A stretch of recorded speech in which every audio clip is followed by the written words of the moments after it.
seems really weird now, 5 years later. Out of all the games Alex and I made up, this one was the strangest by far.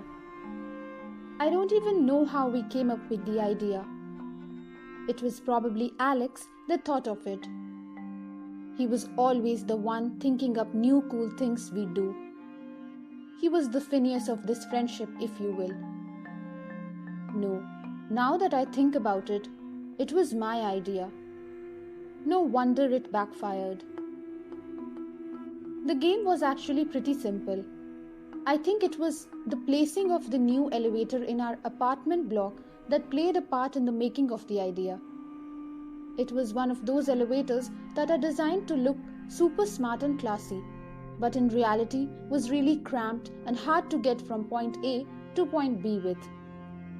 You've seen the type: metallic doors, metallic buttons, soft red lights shaped like triangles above the doors that indicated if it was going up or down. Just generally very uncomfortable and inconveniencing. The annoying ping sound it made whenever it stopped on a floor somehow made it that much worse. At least it didn't play cheesy music. Long story short, the elevator sucked. Alex was quick to point this out when he first saw it. Dude, this elevator is stupid as hell. He looked very proud of himself for having used a bad word like any self-respecting 10-year-old would. Still better than your place, I returned and pressed the annoying metallic button on the left side of the door.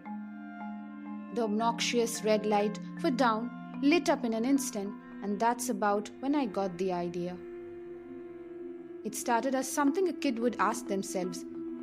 What would happen if we could make both the lights shine? I thought to myself at first. Somehow it turned into, what if someone inside the elevator and outside the elevator on different floors pressed different buttons at the same time? I offered my earth-shattering, groundbreaking question to Alex. I proposed we try it, and so the game was born. We used to be the cool kids that had decent smartphones in 4th grade, and we used them for the game. We would make a call and one of us went in. The quality of an elevator call is atrocious, as you may know, but it was just good enough to count down from 3 to know when the other is pressing their button. Usually the one on the outside counted. The deal was your finger had to be on the desired button so you could press it immediately. The one on the outside, me, more often than not, would be on the 7th floor. We decided, while the one not on the inside would call the elevator down to the 4th floor, then attempt to press the button to the 3rd. It worked well enough for us, I guess. It was almost uncanny how determined we grew to sync up perfectly and make it happen. In the beginning, we only gave it 5 tries before we grew bored with it. The next day, however, Alex himself wanted to go back and try again. I teased him, but I had to admit to myself that I was pretty hooked too. We gave it 10 tries, then 15 the next day, then 20. Eventually, we would spend up to 2 hours just trying to time it perfectly. The neighbors hated it. The ping was horribly loud and it irritated them understandably. We were huge jerks, now that I think about it. We usually did this crap starting around 3 o'clock, and anyone who was taking time off to work to enjoy summer was thwarted by 2 dumb kids. Sorry. Obviously, nothing ever happened. Whoever was inside the elevator usually just ended up either on the 7th or on the 3rd floor. Once Alex succeeded in stopping on the 5th floor. I remembered we also somehow caused the elevator to block in between the 5th and the 6th floors. Both events are separate from what I'm talking about. Hell if I know how we managed that. At first, I was scared to be the one in the elevator. I didn't want it to break down with me inside. But after seeing how much fun Alex was having and how nothing ever came up, I agreed we should take turns. but twice something did happen. The first time was about a month into us doing this ritual. I was to be in the elevator. We hadn't gotten yelled at today, which was unusual, seeing as we had been doing this for a little over 2 hours. Actually, it was deserted in the building. "Ready?" asked Alex in a comical serious tone. "Copy that, ready." I returned in mock talk, and I could hear him giggling along with me through the phone. "All right then. Get in," Alex stifled laughter. "Idiot," I thought, affectionately, and went in. The inside of the elevator was dimly lit by 3 barely functioning lights. When facing the door, once inside, the buttons for the different floors were to your right. There was one of these big mirrors that seemingly don't really belong on the far wall. Otherwise, the space was super tiny. My mother and I barely fit in there, side by side, what goes for groceries. I positioned myself in front of the buttons. I put my finger over the number 3. "In position, Serge," I said mockingly. Alex burst out laughing, but he contained himself quickly. I was snickering too. It's hard not to laugh at your own jokes sometimes. Okay, he got serious. The quality of the connection was getting worse fast. 3. Static. I hoped he hadn't said 2 yet. 2. This time it sounded more solid. I drew in a breath and held it. 1. I pressed down too hard. My finger sort of slipped and I only managed to hit the side of the button. I cursed myself and the elevator started going up to the 7th floor.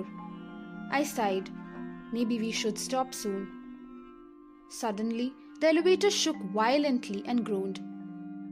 I almost screamed, but the sound caught up in my throat, and all I can manage was a muffled moan. The elevator screeched to a halt. The shaking stopped. I shivered. The stupid machine has scared me half to death. "Hey Mike, you alright?" Alex yelled into the phone, startling me to 75% to death. "Ugh, I'm fine. Don't shout so loud." I looked around nervously and suddenly felt terribly claustrophobic. It was eerily quiet. I decided cheesy elevator music isn't that bad at all. "I'm sure it will be fine in like 5 minutes. These things are stupid. We probably overheated it or something." Alex sounded slightly anxious, but he seemed to manage to convince himself he was right. I, however, wasn't so sure. Should I press a button? What? The connection was very bad. Do I press a button? Okay, do it, Alex decided. I hit number 6. It should have been the next floor by my calculation. This proved to be a mistake.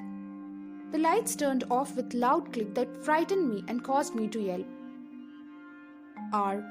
Okay, what, Mike? I barely made out anything under the static. Although I understood the question, I didn't answer. I stood trembling like a leaf in the dark confines of the elevator. The button for 6 cast a soft red light that reflected off the mirror. This meant that it wasn't a power outage. After some time, my eyes got used to the darkness and I made out my shape and the dial with the buttons in the mirror. I couldn't really see the doors, but even the things I did see calmed me down a little. This calm was soon replaced by dread. After 2 minutes of occasionally pressing the button, I began feeling it. The feeling that I'm not alone, that someone is in the elevator with me. I began sweating and pressed down the button again. I could feel tears welling up in my eyes. "Alex?" I had no idea why I was whispering. There was nothing but static from the other line. Shouldn't I heard something? Anything? "Alex," I hissed in the phone. Nothing. This had been my fear all along, that I would get stuck in the dumb thing. Tears began running down my cheeks and I pressed the button once more. It wasn't working. Why wasn't it working? It felt like 3 hours had passed already. And where was Alex? What was he doing? Shouldn't he be going down the stairs, looking for someone who can help?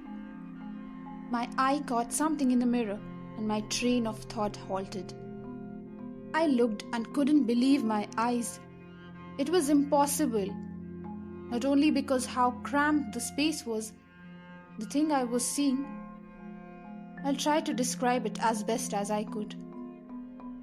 It was tall, inhumanly tall. It was thin, impossibly so.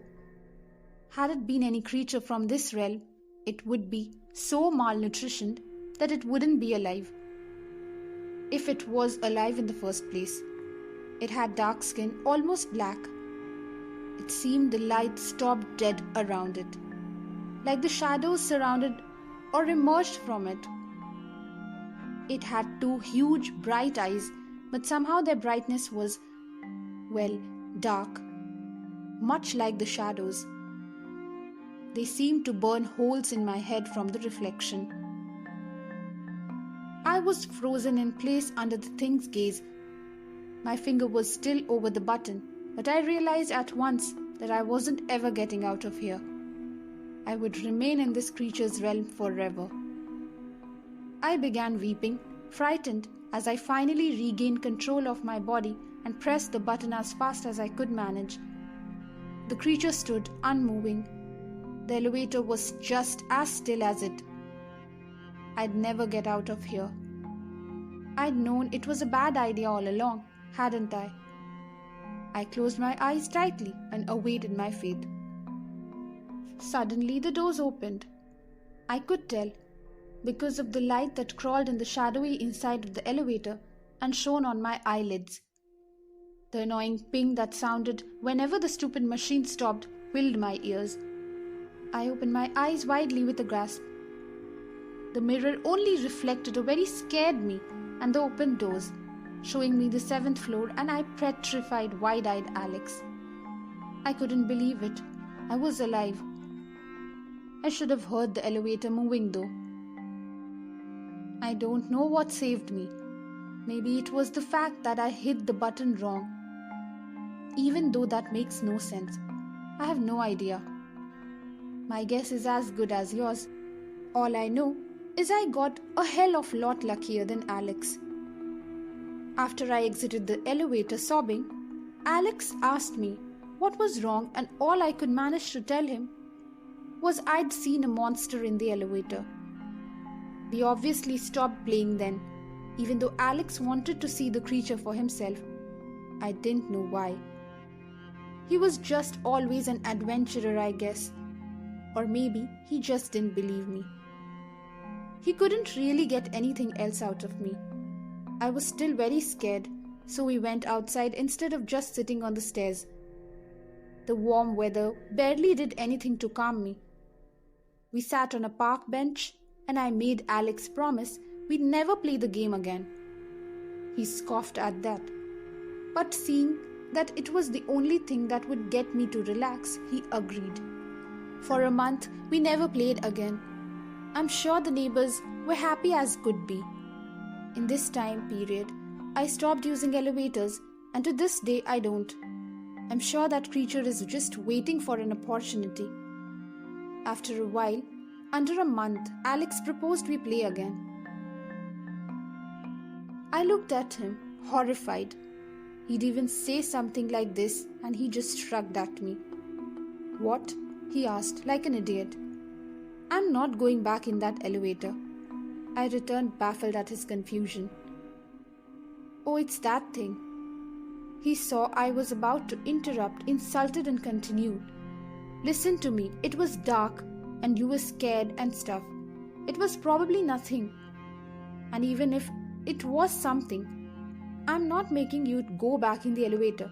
I just need someone to press the button for me.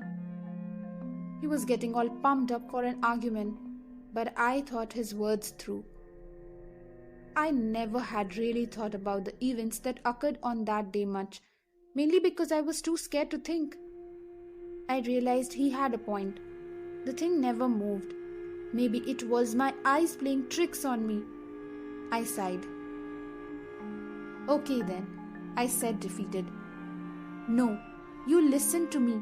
What? Alex paused.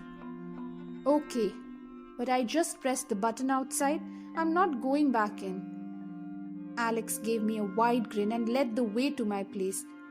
I was actually somewhat excited too. I should have never agreed to go back. Why, you ask? Because that day we did it. We timed it perfectly. It took an hour, sure. At first my heart was racing and I could barely bring myself to press down, but after a while I started doing it with ease.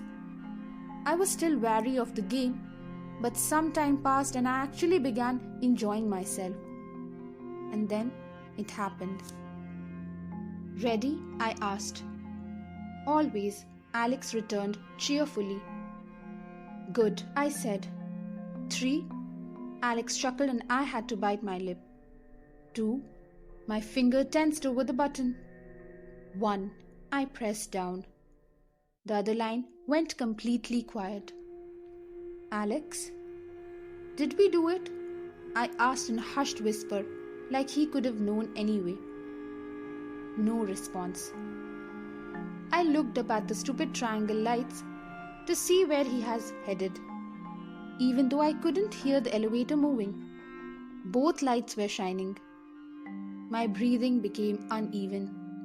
I tried to convince myself all that had happened was the elevator broke down. Mike, I heard over the phone. I jumped about a foot in the air before realizing I should probably answer Alex. Yes, I'm here, I said, just over the normal speaking volume. Mike, please. I'm scared. I didn't understand. Could he not hear me? This isn't funny, he said, and I heard him sob. Alex? Okay, all right. Adult, I need an ad. A loud bang sounded. The sound of a very heavy metallic thing hitting something. My breath stopped in my throat. Alex? I managed after a minute. The call suddenly hung up on its own. Or maybe Alex hung up. The red lights turned off. Everything went quiet. Alex was gone. The thing had gotten him. I'm sure of it. Neighbors soon pooled around trying to figure out what made the noise. Some lady exited the apartment to my left and immediately began lecturing me. I didn't listen. In a daze, I reached out and pressed the button.